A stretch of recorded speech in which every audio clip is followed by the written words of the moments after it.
Hello guys, good morning once again. This is Jeffrey Ortiz from Rising Shine Realty. For today's video po, nandito tayo sa 13 Martires, Cavite, Barangay San Agustin.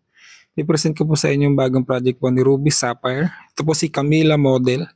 Complete turnover, townhouse, prepared for 2 bedrooms, 1 toilet and bath, 1 carport. Ang advantage po sa project na to guys, meron na rin siyang solar panel.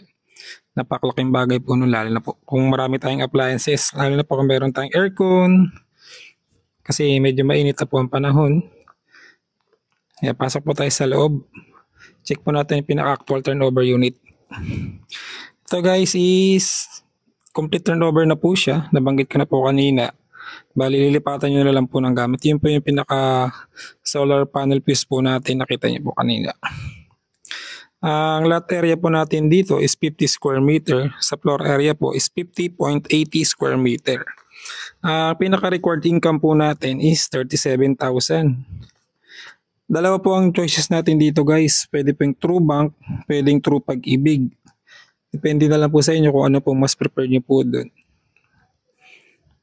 Ang 5 minutes to 10 minutes away lang po ito kay SM 13. Ang way niya po is 13 to Naik po. Along the road lang din po ito si Camila Model.